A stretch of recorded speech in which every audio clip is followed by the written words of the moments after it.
This is the Boundary Supply Errant Pack, and it might just be the last backpack you'll ever have to buy. Why do I say that?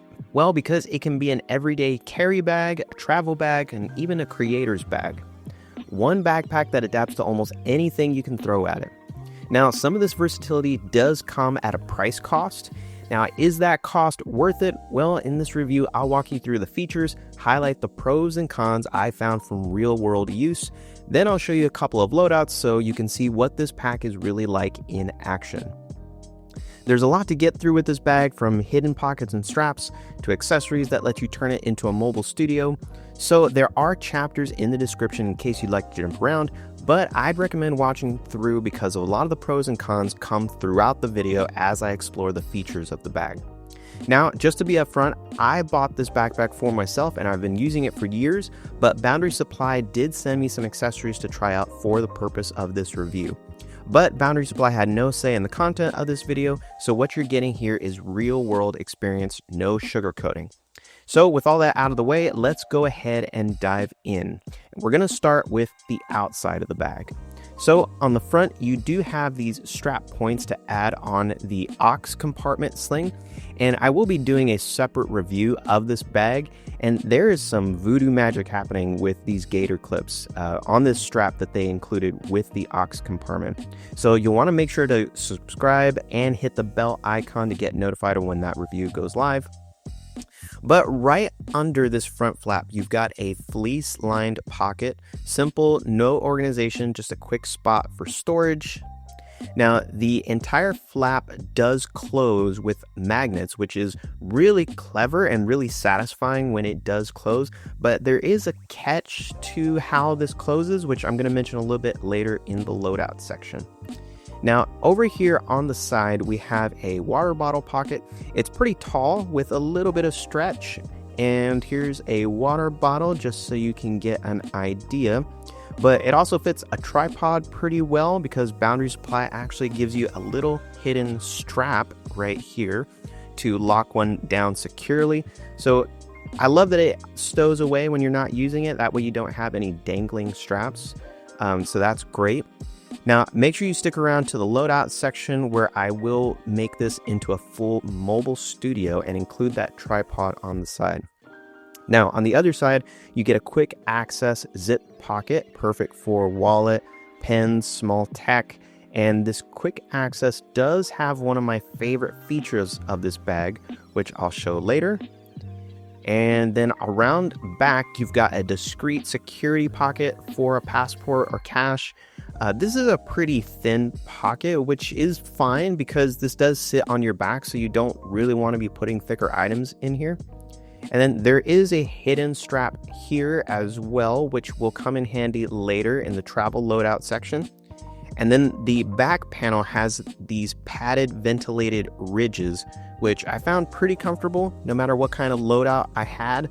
And although I never really do huge heavy loadouts, there is an optional sternum strap which they include, which can hook into these points here.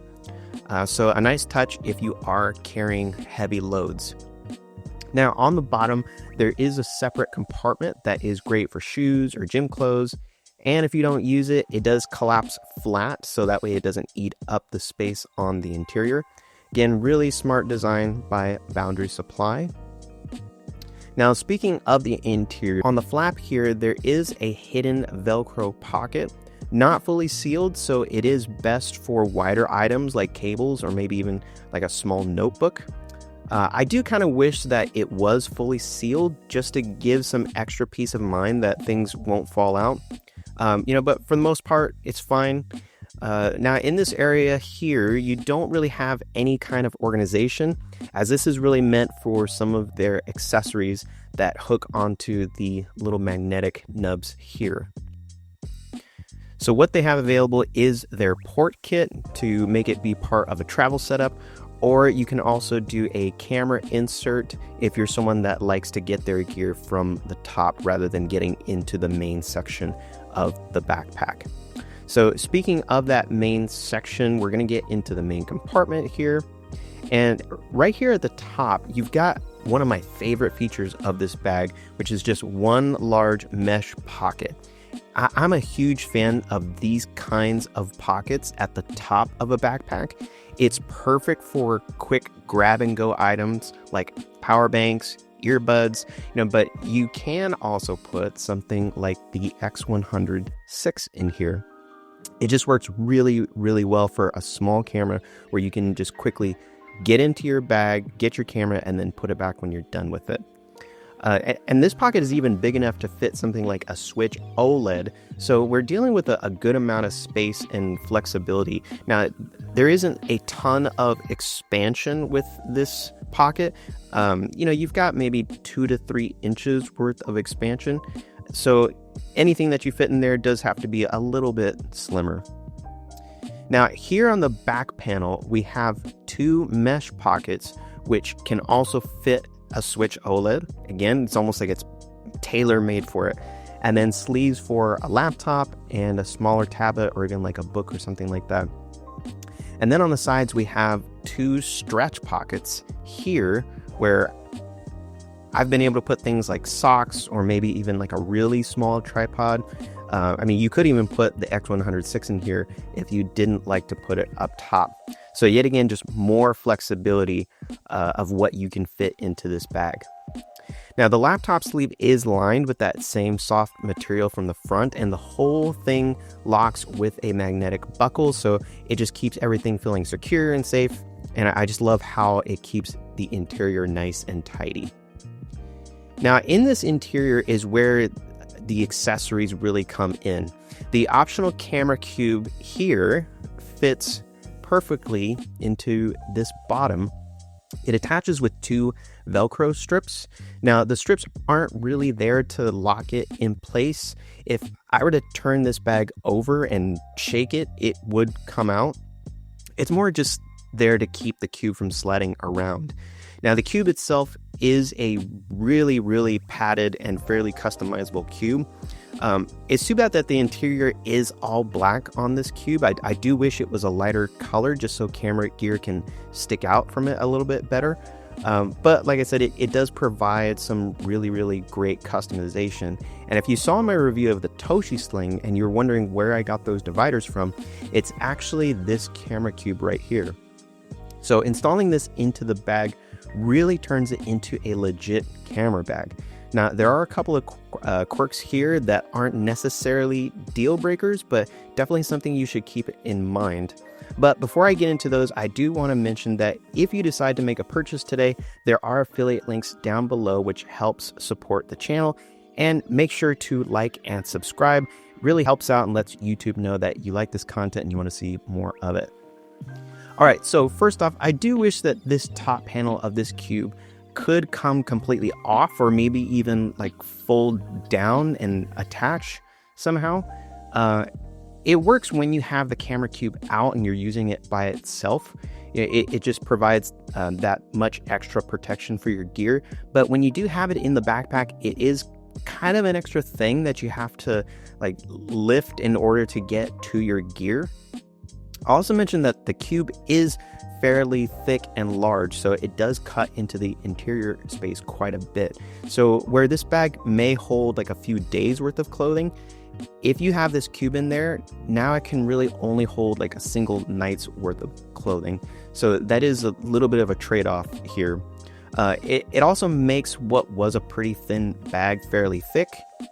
But that's just kind of the nature of camera equipment. Last thing I want to mention is I do wish that the corners of it were just squared off. As you can see right here, they kind of curve up and over, and they do hinder being able to get into the deeper corners of it just a little bit. It's not a big deal. Like, you can still get to stuff in and out, but I think having them squared off and just straight to the edge would have made access just a little bit easier. All right, so let's go ahead and get into some loadouts. And since I've got the camera cube in here, I'm going to do a full creator setup, and then I'll do a lighter EDC setup, and then finally a travel setup. And we're going to find out how much this bag can really fit. So here we've got the Lumix S5 2X, and I'm going to add a couple of lenses in here. I'm going to add a flash, and then in this top flap, you can put in some extra batteries, maybe even an extra tripod plate, just in case maybe you lose the other one. You might have forgotten one, because trust me, I've done that plenty of times. I'm also going to put a tripod here on the side, and you can see that this is a pretty full-size tripod. And then laptop and iPad mini goes into here. And then in this top area, I'm going to put a tech pouch along with a small reflector, or this could be a softbox, any kind of like really compact light modifier. So you can see that this really can be a fully mobile minimalist studio. And I could do all kinds of other setups here. Maybe a gimbal goes here into this pocket. Inside of the camera cube, I could do multiple camera bodies. I could even put camera bodies in different areas of the bag. Maybe even take this X106 here and throw it into another pocket, just so I've got that for some BTS photos or video.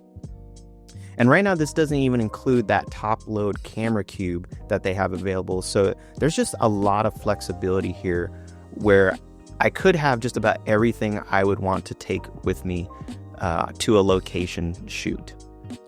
All right, now let's take a look at loading this up for a smaller EDC setup. And that's one of the things that I really, really love about this bag. And it kind of compares with a dedicated camera bag. Very often with those kinds of bags, you're really just stuck to it being a camera bag. But with this bag being able to adapt, it really makes it flexible for just about anything that you would want to do with it. So I've still got the laptop and the iPad mini in the main compartment, but I am going to add some EDC items here on the side. And this is where that favorite feature of mine comes in handy. This is their HT key clip, and usually I'm not a fan of key leashes or clips on bags. They're never quite in the right place, or the leash is too short, or like for instance here with the alpaca key clip, you have like this little clip on functionality that it's like an extra little bit of effort to get it on and off. And then at least for me, I definitely don't like having this little magnetic chunk just always with my keys. With this gator clip, it just quickly clips onto keys like this, and then it magnetizes straight to the nub just like that. It feels like such an essential part of the experience of this bag. I really feel like Boundary Supply should just include it as part of the bag. If they don't and you decide to buy this bag, I'm telling you, just get the key clip. I do think it's worth the price of admission here. Now, I'll also throw in a sunglasses case and some earbuds. Now, something I will mention about putting a smaller item like earbuds into this area. If you're moving the bag around, like, laying it down on its side, like there's really nothing to hold smaller items in that stash pocket. So they do sometimes tend to like fall out of the pocket that you had it in. So it would be nice to maybe have had a little bit of Velcro here on this stash pocket. Now, I always carry a small camera with me for an EDC setup. So the X106 is going to go into this top mesh, and I might hit the gym after work. So some shoes are going to go here into this bottom compartment. And then finally, I'm going to put my water bottle here. And there we have a pretty light setup for a trip to the office, for maybe like an EDC afternoon out to a coffee shop, something like that. Now, last, I will load this out as a travel bag. And this is where one of those top flap quirks is going to come into play. So right now the bag is fairly empty, and you can see that this magnetic flap can have some trouble closing automatically. So you have to be a little bit more intentional about closing it. But when it has more items inside, like when it's just the right thickness, it does just close fairly easily and quickly latches on. And it's really satisfying when it does. But let's find out what happens when we really stuff this backpack out. So now inside, I've got about 3 days worth of clothing. You can see some socks stuffed down in here on the inside. I've still got some shoes in the bottom compartment. I've got a DOP kit here at the top. along with the Alpaca Go Sling Nano. If you haven't seen my review for that, you can click on the link above. Inside, I've got the X106, and then I've also got my laptop and iPad mini, as well as the Switch OLED here. And because I've got so much in here, this top flap now really doesn't want to close automatically because it is so stuffed out. Now, all of this stuff about the top flap really is just a small quirk. It doesn't really affect anything because you do have this zipper that can close this top area really securely, but it's just something to be aware of. That top flap functionality does kind of change depending on how much stuff you have in there. But in terms of travel, you can see I have quite a bit in here. It can carry just about everything that you would want or need for a multi-day trip, like your essentials as well as general entertainment devices. So just like the camera cube, it does make the bag quite bulky. So you're going to have to decide if you want to carry something that large with you on, say, like a plane, and sticking that underneath the seat in front of you. But as I showed earlier, I do have the Go Sling Nano with me, so I could take that out right before sitting down on the plane and then stuff the backpack overhead. Or as I mentioned earlier, they do also have this aux compartment, which does hook onto the front of the bag. But there are a couple quirks about getting it on and off, so make sure you hit the bell icon to get notified of when that review goes live. All right, now the last thing I'll mention that makes this really, really great for travel is that hidden strap that pulls out and becomes a luggage pass-through. So yet again, Boundary really trying to think through just about every carry scenario that someone could need. All right, let's do a wrap and some final thoughts. Honestly, the versatility is what keeps me reaching for this bag. It's not the perfect bag for every scenario, but it's good enough in so many ways that it beats carrying multiple specialized bags. So is the Errant Pack worth it? For me, absolutely. It's versatile, it's well built, it's smartly designed. I think it looks really good as well. I think this Hamasa tan color that it comes in is really, really nice. And I think some of the cons that I had with it are really just like smaller quirks and nitpicks here and there.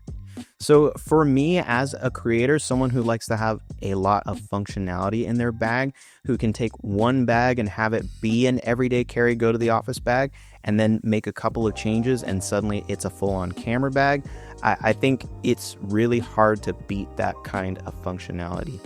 Now, if you're someone who's just looking at this bag as strictly an EDC kind of bag, and you're not really interested in adding the accessories, this might be a little overkill for you just because of the amount of things that it can do. I really do feel like in order to get the most out of this bag, you're going to have to commit to long-term investing in some of those accessories. Now, the other part of that, speaking of those accessories, if you are someone looking to use this as a creator, then without those accessories, you really don't have a way to store equipment besides like some of these larger pockets. So that is an investment you're going to have to make. Now, like I said, for me, I do feel like it's worth investing in the bag over time. I've gotten a lot of use for a lot of different scenarios out of this bag. All right, so that has been my review of the Boundary Supply Errant Pack. If you want to check it out, there is an affiliate link down below. And if you use it, it helps support the channel at no additional cost to you. So thanks for watching the review. Now let me know down in the comments, how would you use this bag? Is it a go-to travel bag or is it a creator bag? Drop it down in the comments below. I'm curious to see how you would set it up. All right, that has been it for me. I'll see you in the next one.